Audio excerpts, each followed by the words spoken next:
একটা গ্রুপ হচ্ছে তাফজুল হিন্দ, যারা ভারতে যুদ্ধ করে। হাদিস সহিহ। এই হাদিসের ব্যাখ্যায় মুফাসসির মুহাদ্দিসিনে কিরাম দুইটা ব্যাখ্যা। এক, এই যুদ্ধ হয়ে গেছে, মোহাম্মদ বিন কাসেমের যুদ্ধ হতে পারে, তারপরে সুলতান মাহমুদ গজনবী 17 বার ভারত আক্রমণ করেছে তার হতে পারে, আহমদ শাহ আবদালির হতে পারে, ঠিক আছে, বড় বড় আফগানের শাসকেরা বহুবার ভারত আক্রমণ করেছে, সেগুলোর যে কোনো একটা হতে পারে। আর আরেকটা ব্যাখ্যা হচ্ছে কিয়ামতের পূর্ব মুহূর্তে হবে, এখনো হয়নি।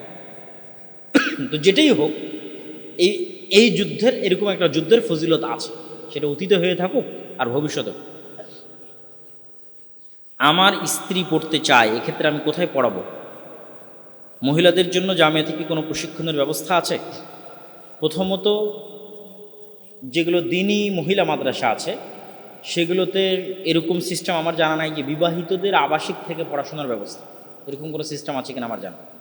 বিবাহিতরা আশেপাশে বাসা ভাড়া নিয়ে ক্লাসের জন্য তার স্ত্রীকে অবশ্যই পাঠাতে পারে, সেটা যে কোনো ভালো মাদ্রাসার পাশে গিয়ে আপনি এটা করতে পারেন, জামিয়া সালাফের পাশে গিয়েও করতে পারেন।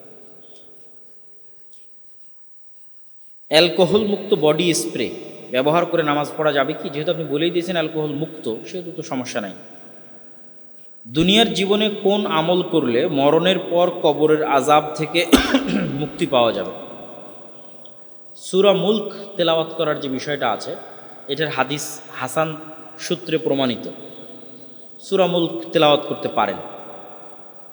জাকাতুল ফিতর ঈদের পরে বিতরণ করলে জাকাতুল ফিতরা হিসেবে কবুল হবে কি? প্রথম কথা হচ্ছে, জাকাতুল ফিতর আদায় করা, জাকাতুল ফিতর বন্টন করা, এই দুইটার মধ্যে অনেক সময় আলেম ওলামারা পার্থক্য করেছে। আদায় করা বলতে বের করা, যে আমি জিনিসটা বের করলাম, এখনও হকদারের কাছে পৌঁছে দিতে পারি, আমার হিসাব থেকে আমি বের করে দিলাম। তো আমার হিসাব থেকে বের করাটা সর্বসম্মতিক্রমে ঈদের সালাতের পূর্বেই হতো। ঈদের সালাতের পূর্বে বন্টন করা যায়, তার প্রমাণে আব্দুল্লাহ বিন ওমর রাদিয়াল্লাহু তাআলা আনহুর আসার আছে। তিনি নিজে ঈদের সালাতের 1-2 দিন পূর্ব থেকে 28-27 রমজান থেকে ফিতরা বন্টন করতেন। তাহলে সমাজের মানুষ যদি সিদ্ধান্ত নেয় যে তারা 27 রমজানের মধ্যে ইফতার এই ফিতরা আদায় সম্পূর্ণ করবে এবং 28 আর 29 রমজানে বন্টন করে দেবে, এটা অসম্ভব কিছু নয়। তবে ঈদের সালাতের পূর্বে ফিতরা বের করেছে তথা সমাজে পৌঁছে দিক, বাড়িতে হিসাবে আলাদা করুক, ফিতরা বের করেছে, আর ঈদের পরে যদি পৌঁছে দেয় তাতে সমস্যা নাই, বাতিল হয়ে যাবে সেটা আমরা বলতেছি না। জাকাতুল ফিতর 8 ভাগে ভাগ করা যাবে কি? যেটা জাকাত ফরজ জাকাত, যেটা সম্পদের উপর 2.5% হারে দিতে হয়, সেটার 8 ভাগ।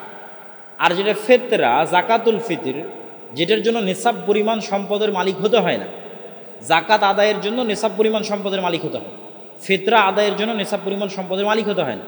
তো ফিতরা কে আদায় করতে পারবে? যার বাড়িতে একদিনের খাবারের অতিরিক্ত ফিতরা দেওয়ার সক্ষমতা আছে, তার উপরেই ফিতরা ফরজ।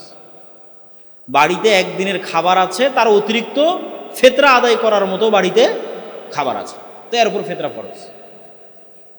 তাহলে ফিতরার ক্ষেত্রে নিসাব লাগতেছে। তো এই জন্য ফিতরার ক্ষেত্রে 8 খাতও প্রযোজ্য নয়, ফিতরার খাত একটাই, সেটা হচ্ছে ফকির মিসকিন। মাদ্রাসায় যদি ইয়েতিম থাকে তো মাদ্রাসা ফকির মিসকিনের মধ্যে আসবে, ইয়েতিম শিশুকে মিসকিন হিসেবে ধরে। রমজান মাসে তারাবি ও তাহাজ্জুদ কি একই, নাকি তারাবির নামাজের পর তাহাজ্জুদ আলাদা পড়তে হবে? আমরা সহিহ হাদিস দিয়ে যেটা বুঝি, আমাদের বুঝে এখন পর্যন্ত রাসূল সাল্লাল্লাহু আলাইহি ওয়াসাল্লামের সালাত রমজানের মধ্যে, রমজানের বাইরে, রাতের সালাত, তারাবির সালাত, তাহাজ্জুদের সালাত, কিয়ামুল লাইল, সালাতুল লাইল, যা নাম দিবেন সব মিলে 11 রাকাত। তারাবি, তাহাজ্জুদ, সালাতুল লাইল, কিয়ামুল লাইল সব মিলে 11 রাকাত।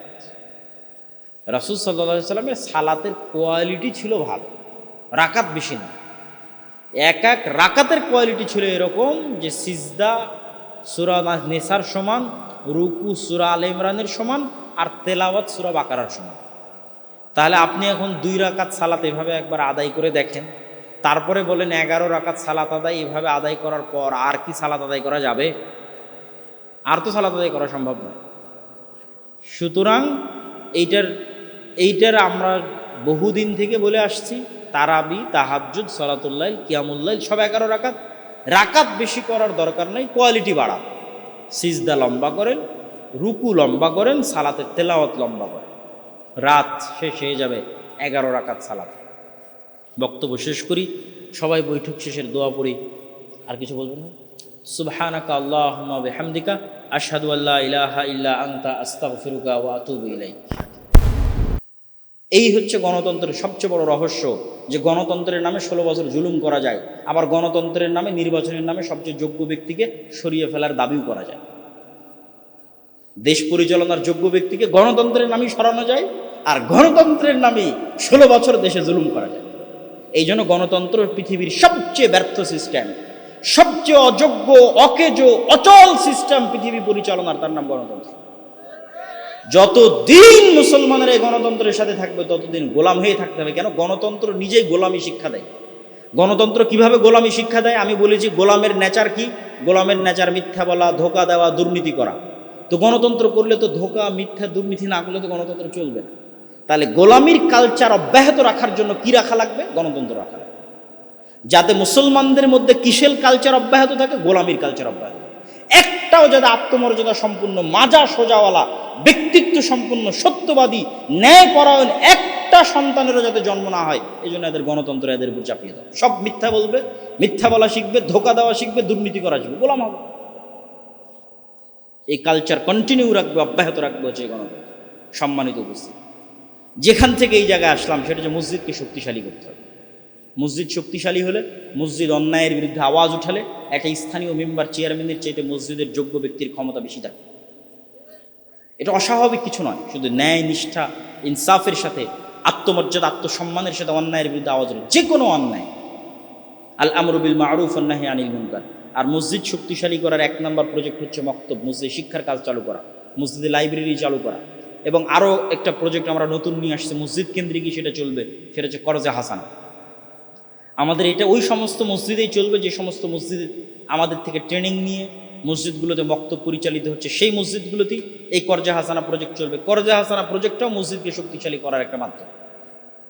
এটা আমরা নতুন ঘোষণা দিয়েছি এই রমজানে, এবং এখন থেকে ঈদের পর থেকে এটার কার্যক্রম শুরু হবে। সুদমুক্ত ক্ষুদ্র ঋণের যে প্রজেক্ট, এটাও মসজিদ থেকে চলবে, ওই মসজিদ থেকে চলবে যেখানে আমাদের অধীনে মক্তব পরিচালিত হচ্ছে প্রশিক্ষণপ্রাপ্ত সিলেবাস অনুযায়ী, যাতে ওই মসজিদটা পাওয়ারফুল হয়, তার সমাজে শক্তিশালী হয় এবং সমাজ থেকে অন্যায় অনাচার দূরীভূত করতে সহযোগিতা রাখে। বক্তব্যের শেষ অংশ হচ্ছে মা এবং বোনদের জন্য। আমাকে অনুরোধ করা হয়েছে যেন আমি মা এবং বোনদের উদ্দেশ্য কিছু বলি। এখানে অনেক মা এবং বোন উপস্থিত আছে। মা এবং বোনদের উদ্দেশ্যে প্রথম কথা হচ্ছে, এই আলোচনার সারমর্ম শুধু ছেলে মানুষদের জন্য নয়, মেয়ে মানুষদের জন্য। কিভাবে কাজে লাগবে আমি বুঝিয়ে বলি। এমন কোনো ফ্যামিলি নাই যেই ফ্যামিলিতে শাশুড়ি এবং বউয়ে ঝগড়া নাই, যায় ননদে, যায় যায় 2 ভাইয়ের বউয়ে, ভাইয়ের বউ এবং নিজের বোনের মধ্যে গণ্ডগোল নাই। তাহলে এগুলো সব গণ্ডগোলের সমাধান কোথায়? সবার মধ্যে যখন নেতৃত্বের গুণ বিরাজ করবে এবং ন্যায় প্রতিষ্ঠাকারী সত্যবাদী হবে, পৃথিবীর সব গণ্ডগোল শেষ হয়ে যাবে। তাহলে ন্যায় প্রতিষ্ঠা করা, সত্যবাদী হওয়া শুধু ছেলেরা শিখবে না, মা এবং বোনদেরও শিখতে হবে। আপনাদেরও জরুরি কর্তব্য হচ্ছে আপনারা সত্য বলা শিখবেন, ন্যায় প্রতিষ্ঠা শিখবেন। কিভাবে শিখবেন? শাশুড়ি চিন্তা করবে আমি আমার বৌমাদের উপর ন্যায় করছি না অন্যায় করছি, বৌমা চিন্তা করবে আমি আমার শাশুড়ির উপর ন্যায় করছি না অন্যায় করছি, পিতা চিন্তা করবে আমি আমার সন্তান সন্ততির উপর ন্যায় করছি না অন্যায় করছি। আল্লাহর নবী চুমা দিয়ে যে আদর করা, এই আদর করার ক্ষেত্রে সন্তানদের মধ্যে ন্যায় প্রতিষ্ঠা করতে বলেছে। অথচ এমনও বাপ পাবেন সব সম্পত্তি এক ছেলেকে লিখে দিয়ে গেছে, নাও। তাহলে সে কত বড় অন্যায় প্রতিষ্ঠাকারী পিতা। ন্যায় প্রতিষ্ঠা তো বহু দূরে থাকে। সন্তান চিন্তা করবে আমি আমার পিতা মাতার সাথে ন্যায় করছি কিনা, না অন্যায় করছি। এই যে ন্যায় এবং অন্যায়, মানুষের হক, এইটা সম্পর্কে যখন আপনি সচেতন হবেন, সত্য বলার প্র্যাকটিস যখন করবেন, তখন আপনাদের পরিবারের যত ঝামেলা আছে সেগুলো দূর হয়ে যাবে। আর 2 নম্বর হচ্ছে, যেটার প্রতি উৎসাহ দেওয়ার জন্য আমাদের বলাই হয়, আলেম মানুষ মানে একটু পর্দার কথা বলতেই হবে। তো পর্দার কথা বলতে গিয়ে এতটুকু কথা, সমাজে বেপর্দা এবং বেহায়াপনা চালু রাখার পিছনে নারীরা দায়ী বেশি না পুরুষরা দায়ী বেশি? আমি আবারও প্রশ্নটা করি, সমাজে বেপর্দা এবং বেহায়াপনা চালু রাখার ক্ষেত্রে নারী দায়ী বেশি না পুরুষ দায়ী বেশি? পুরুষ দায়ী বেশি। উত্তর সঠিক। আমি জানি না কিভাবে আপনি উত্তর দিলেন এত সুন্দর সঠিক প্রশ্নের, এবং সঠিক উত্তর এটা আমি একটু বুঝিয়ে বলি, কেন পুরুষ দায়ী বেশি। পুরুষ এই জন্য দায়ী যে পুরুষের আত্মমর্যাদায় আত্মসম্মানই সমাজে বেহায়াপনা দূর করে। কেননা সমাজে বেহায়াপনা অশ্লীলতা ছড়ানোর জন্য যারাই চলাফেরা করবে সে কোনো পুরুষের স্ত্রী, কোনো পুরুষের মেয়ে, কোনো পুরুষের বোন, আর তার পরিবারের দায়িত্ব পালন করছে একজন পুরুষ। তাহলে পুরুষের ভিতরে আত্মমর্যাদা গায়রাত যত কাজ করবে সমাজ থেকে বেহায়াপনা অশ্লীলতা বেপর্দা তত দূর হবে। আর মেয়েরা কেন দায়ী নয়? মেয়েদেরকে পথভ্রষ্ট করা শয়তানের জন্য সবচেয়ে সহজ, সবচেয়ে সহজ মেয়েদেরকে পথভ্রষ্ট করা শয়তানের জন্য। এই জন্য মেয়েদের উপর একজন দায়িত্বশীল পুরুষ লাগেই। মেয়ের উপর দায়িত্বশীল পুরুষ যদি আত্মমর্যাদা সম্পন্ন হয়, যেটা শায়েখ আব্দুর রাজ্জাক বিন ইউসুফ বলেছেন যে তার রক্ত পুঁজ হয়ে যায়নি, বক্তব্যের মধ্যে বলেছে যে তার রক্ত পুঁজ হয়নি, এখনো রক্ত আছে, সে পুরুষ। আর এটাই রাসূলুল্লাহ সাল্লাল্লাহু আলাইহি ওয়াসাল্লাম বলছেন লা ইয়াদখুলুল জান্নাতা আদ-দায়ুস। শুকুরের চর্বিকে আরবিতে বলা হয় দিয়াতা, শুকুরের চর্বি। আর শুকুর হচ্ছে পৃথিবীর সবচেয়ে বেহায়া নিকৃষ্ট প্রাণী, যে আরেক শুকুরের নিতম্ব চাটা আরেক শুকুরের জন্য অপছন্দনীয়, ঘৃণিত কোনো কাজ না। আর সবচেয়ে অপরিষ্কার নিকৃষ্ট জায়গায় বসবাস করা, পেশাব পায়খানা উচ্ছিষ্ট ভক্ষণ করা শুকুরের জন্য কোনো ঘৃণিত নিন্দনীয় কাজ না। এটা তার রক্তের মধ্যে ঢুকে আছে। এই বেহায়াপনা, বেপর্দা, বেলেল্লাপনা শুকুরের রক্তের মধ্যে ঢুকে আছে, এই জন্য শুকুর হারাম। তাহলে যখন মানুষের রক্ত আর মানুষের রক্ত নয়, শুকুরের রক্ত হয়ে গেছে, তো মানুষের রক্ত যখন শুকুরে পরিণত হয়ে গেছে মানুষ, তখন তার স্ত্রী, তার মেয়ে, তার বোন বেপর্দা হয়ে চললেও সে লজ্জাবোধ করবে না। এই পুরুষ হচ্ছে শুকুরের রক্তে রঞ্জিত হয়ে গেছে, শুকুরের চর্বিতে তার চর্বি পরিণত হয়ে গেছে, এই পুরুষ জান্নাতে যাবে না। তাহলে সমাজে বেহায়াপনা টিকিয়ে রাখার জন্য পুরুষ দায়ী। পুরুষদেরকে হতে হবে আত্মমর্যাদা সম্পন্ন, ব্যক্তিত্ব সম্পন্ন। এবার আপনাকে আর একটা গোপন তথ্য বলি, এটার সত্য মিথ্যা আমি জানি না, আমার মনে হয় তাই বলছি। কোনো সায়েন্টিফিক্যাল ডকুমেন্ট আছে সেটাও নয়, কিন্তু আমার মনে হয় এটা সত্য। সেটা কি? যখন পুরুষের মধ্যে ব্যক্তিত্ব কমে যায়, আত্মমর্যাদা কমে যায়, তার স্ত্রীকে যখন সে বেপর্দা অবস্থায় চললেও বাধা দেয় না, তার মেয়েকে বেপর্দা অবস্থায় চললেও বাধা দেয় না, উপদেশ দেয় না, তার বোনকে বেপর্দা অবস্থায় চললেও বাধা দেয় না, উপদেশ দেয় না, তথা পুরুষের মধ্যে যখন ব্যক্তিত্ব আত্মমর্যাদা কমে যায়, তখন এই স্বভাবটা হচ্ছে মেয়েলি স্বভাব। তথা পুরুষের মধ্যে যত পরিমাণে আত্মমর্যাদা কমতে থাকবে, তত ধীরে ধীরে মেয়েলি স্বভাবের দিকে ট্রান্সফার হতে থাকবে। সে একজন আলফা মেল, মহাপুরুষ নয়। আর পুরুষের মধ্যে আত্মমর্যাদা, ব্যক্তিত্ব, তার স্ত্রী কন্যার বিষয় যত বাড়তে থাকবে, ও তত পৌরুষত্বের শক্তিতে বলিয়ান হতে থাকবে, আলফা মেইল হতে থাকবে। আর ওখান থেকে যত কমতে থাকবে, তত সে মেয়েলি একজন পুরুষের স্বভাবে পরিণত হতে থাকবে। ঠিক তার বিপরীত দিকে একটা মেয়ে যত কম পুরুষের সাথে উঠা বসা করবে, মেলামেশা করবে, তত তার মধ্যে নারীত্বের স্বভাব, নারীত্বের লজ্জা, নারীত্বের কোমলতা, নারীত্বের নম্রতা, ভদ্রতা তার মধ্যে বেশি বিরাজ করবে। আর একটা মেয়ে যত বেশি পুরুষের সাথে উঠা বসা, কথাবার্তা, মেলামেশা করবে, ধীরে ধীরে সে তত পুরুষ হতে থাকবে। মানে পুরুষের মতো কর্কশ, পুরুষের মতো কঠিন, পুরুষের মতো বেহায়া, পুরুষের বেহায়া বলতে মানে বেপর্দা, পুরুষের মতো বেপর্দা, ধীরে ধীরে সে পুরুষ হতে থাকে।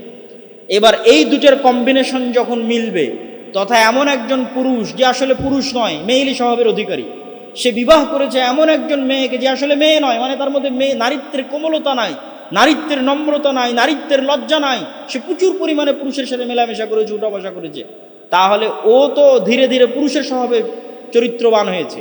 তাহলে এই পুরুষ যার মধ্যে মেয়েলির স্বভাব বেশি, ওই মেয়ে যার মধ্যে নারীর স্বভাব কম, এরা যখন স্বামী স্ত্রী হিসেবে হবে এবং এদের যখন সন্তান হবে, ওই সন্তান হবে LGBTQ এর অনুসারী। LGBTQ এর অনুসারী মানে আজকের বিশ্বের শয়তানের সবচেয়ে বড় এজেন্ডা হচ্ছে সমকামিতার এজেন্ডা, তথা ওর পক্ষে পুরুষ হওয়া সম্ভবই নয়। সুলতান সালাউদ্দিন আইবি, তারেক বিন জিয়াদ আর মোহাম্মদ বিন কাসিমের মতো সাহসী বীর পুরুষ জন্ম নিবে অসম্ভব। LGBTQ এর অনুসারী পুরুষও নয়, নারীও নয়, এরকম তৃতীয় লিঙ্গ হিজড়ার জন্ম হবে। তার মানে বাস্তবে হিজড়া সেটা বলিনি, স্বভাবে, নেচারে। বীর পুরুষের জন্ম হওয়া সম্ভব নয়, মুজাহিদের জন্ম হওয়া সম্ভব। জন্ম কখনই সম্ভব যখন একজন সত্যিকার পুরুষের সাথে একজন সত্যিকার নারীর বিবাহ হবে, তখন সত্যিকার পুরুষ আর সত্যিকার নারীর ফলে তাদের ফল থেকে যে সন্তান তাদের গর্ভে আসবে ও হবে আরাক মহাবীর পুরুষ, মানে আরাক সুলতান সালাউদ্দিন আইয়ুবী, তারেক বিন জিয়াদ। সামনে অন্যায় দেখলে উড়িয়ে দেবে, মাথা নত করে মেনে নিবে না। ওই সন্তান তো লাগবে। তো সেই সন্তান লাগার জন্য, নিয়ে আসার জন্য এগুলো বেহায়াপনা বেলিল্লাপনা থেকে বেরিয়ে আসতে হবে। মা এবং বোনদেরকে বেরিয়ে আসতে হবে, আমাদের সমাজকেও বেরিয়ে আসতে হবে। আমি আমার বক্তব্যের শেষের দিকে পৌঁছে গেছি। আল্লাহ সুবহানাহু ওয়া তাআলা আমাদেরকে সমাজ সংস্কার করার, সমাজকে গড়ে তোলার এবং দুনিয়াবি যত ফিতনা ফাসাদ আছে সেগুলো থেকে বেঁচে থেকে সত্যবাদিতা, আমানতদারিতা, ন্যায়পরায়ণতার সাথে নেতৃত্বের গুণাবলী সম্পূর্ণ মুসলমান হওয়ার তৌফিক দান করুক, আল্লাহুম্মা আমিন। কিছু প্রশ্ন উত্তর আছে, যদি আপনাদের ধৈর্য। ফ্রিল্যান্সিংয়ের মাধ্যমে টাকা ইনকাম কি হালাল? বাস্তব জগতে যা হালাল ফ্রিল্যান্সিংয়ে তাই হালাল, বাস্তব জগতে যা হারাম ফ্রিল্যান্সিংয়ে তাই হারাম। বাস্তব জগতে আমি সরাসরি আপনাকে একটা কাজ দিচ্ছি, ফ্রিল্যান্সিংয়ে আমেরিকা থেকে আপনাকে কাজ দিচ্ছি, কাজ সেম। তো যে কাজটা বাস্তবে হালাল ওটা অনলাইনেও হালাল। শায়েখ ফরজ সালাতের পর মোনাজাত, এই প্রশ্নের উত্তর দিতে আমরা ক্লান্ত হয়ে গেছি। সবাই জানেন যে আমি কি বলব, তারপরও জিজ্ঞেস করেন। আপনারা কি জানেন না যে আমি কি উত্তর দিব? জানেন। তাহলে হাজার ভিডিও আছে, বক্তব্য আছে আমাদের শায়েখ ডক্টর ইমামুদ্দিন বিন আব্দুল বাসির হাফিজাহুল্লাহ, আপনাদের উস্তাদ শেখ আব্দুর রাজ্জাক বিন ইউসুফ, সবার অসংখ্য ভিডিও বক্তব্য ইউটিউবে। আপনারা জানেনও যে আমরা কোন ফতোয়ার অনুসরণ করি। যে আপনারা জানেন কি না যে ফরজ সালাতের পর একসাথে হাত তুলে মোনাজাত করা কি? আপনারা বলেন দেখি।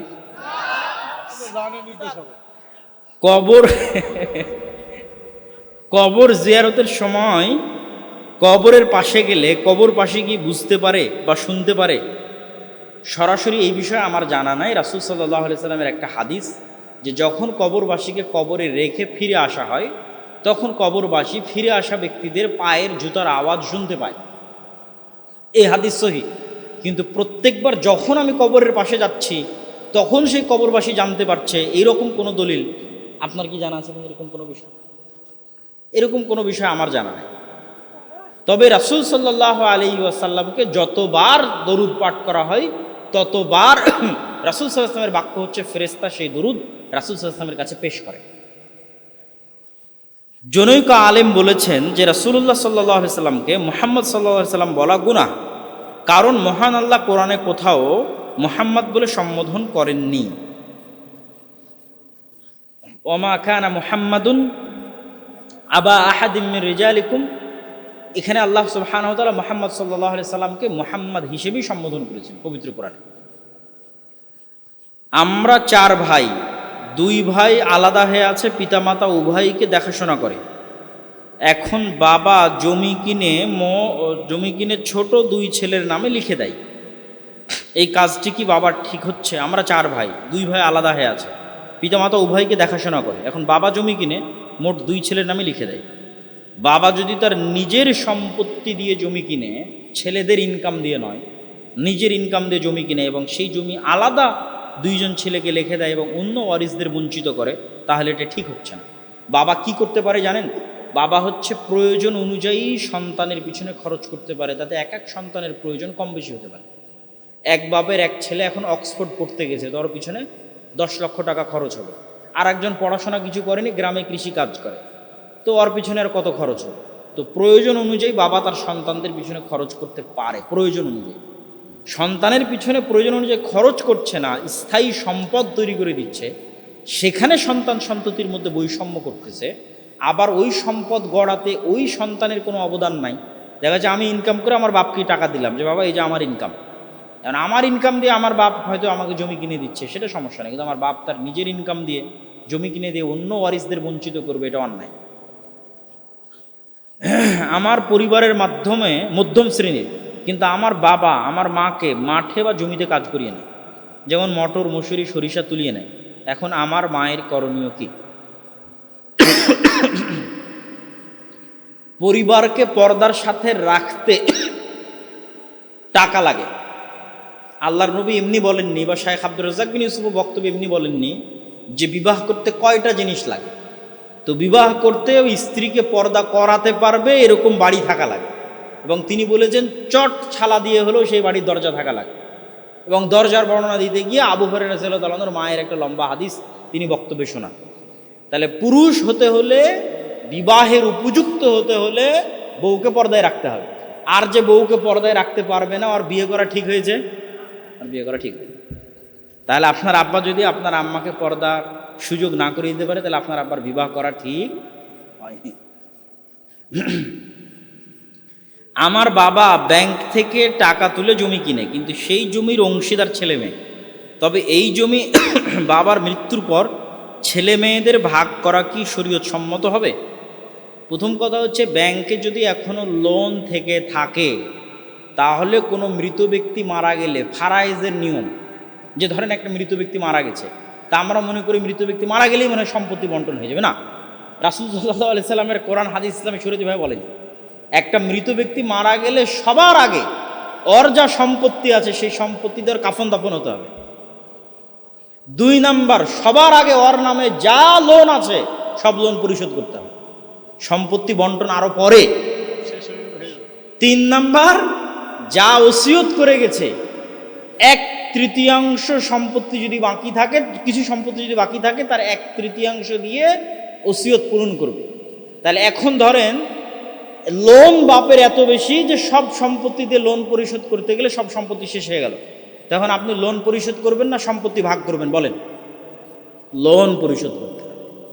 তাহলে সম্পত্তি ভাগ অনেক পরে, আগে মালিকের, এখনো সে মালিক, ওই জমির এখনো কে মালিক, যে কবরে গেছে, আগে ওই মালিকের টাকা দিয়ে ওর কাফন দাফন হবে, তারপরে মালিকের টাকা দিয়ে ওর লোন পরিশোধ হবে, তারপরে যদি মালিকের কোনো সম্পত্তি বেঁচে থাকে তাহলে বন্টনের আগে ওসিয়ত পূরণ করা হবে।